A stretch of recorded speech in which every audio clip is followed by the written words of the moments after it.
Hi, welcome to today's Talk of the Town. I'm Sandy Benson, here to tell us about the top 10 internet marketing trends of 2016 that can't be ignored. Marketing guru and WHHI-TV news partner, John Ontal of Niche Market Media. John, hey. Hey, how are you? I'm great. Nice to see you. Nice to see you as So always. let's get to it. What is one of the top 10 internet marketing trends of 2016? This is probably so simple. It's gonna people are like, what? Wait a minute. It's not another social media. Do what works.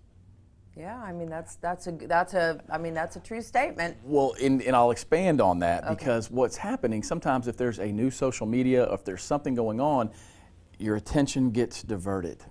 Okay, and so if everybody's so spread out about trying to get the most fans over here or the most likes over here, is that really adding to your bottom line? Right. You know? I mean, really. And so that's one thing that a lot of people, you know, it's a vanity thing for some that they want to get this or have this, but really, if that's not working, if they're not getting business from those social medias, stop. Right. Just stop jumping on that bandwagon and push forward with what works more. How do people know what is working for them? Yeah, and that's why it's really important to have those.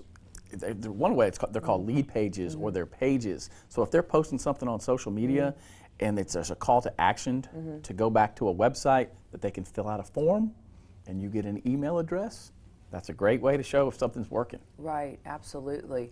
So if you know, what do you do next? Okay, so let's say that you've got, or you know, if a client is if they're on Facebook, if they're on Twitter, and they haven't, you know, they've gotten, they like your comments, that's great, but if people aren't picking up the phone and calling you, you know what I mean? So those you have to go, well, is it really working? Is it really worth it, you know? And so we got to figure out if it's working. So we got to put some call to actions there to see if people are responding. Right. Okay, so that's the number one thing you got to do. And what's another one? Okay, another one is the biggest thing, and that I think one of the biggest things is building the relationship. Okay, because there's so many businesses out there that have the access to all these different internet channels, right? Right. And so, but who is actually having touch points? It's called, or who is getting in touch and who is building a relationship? That's one of the biggest ones, and still the best ways is email marketing. Yeah. Because that's the one that you can get right to them. You can put all your email contacts in a thing. That's one of the best ones. And that's the easiest to track as well. Well said, because you get opens, you get to see how many times they, you know, not just if they've opened it once, but multiple times. Right. So that is, to me, if they're on social media, you got to get them into that funnel, and that's the easiest. And how about other marketing trends? What else is going to be going? What do you foresee for next year? With the crystal ball. Yes. One of the other big ones is there are other places, and we've talked about this before, besides Google to get search from.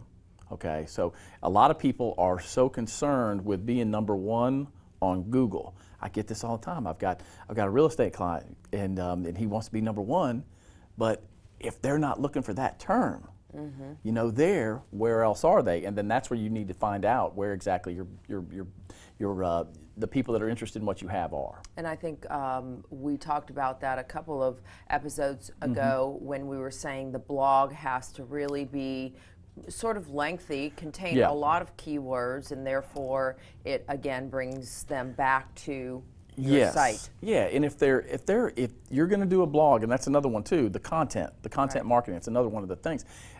It's not just a little blurb. If you want them, it's the most informative piece that will last you and your team 10 years. It's called, the term is called evergreen.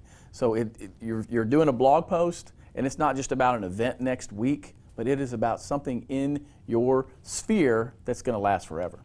Well, obviously we are running out of time, so I know there's a part 2 to this, and I'm looking forward to it because every time you come in, I'm obviously learning more and more about what I need to do for my business. So John, thank you. Thank you for having me. Absolutely.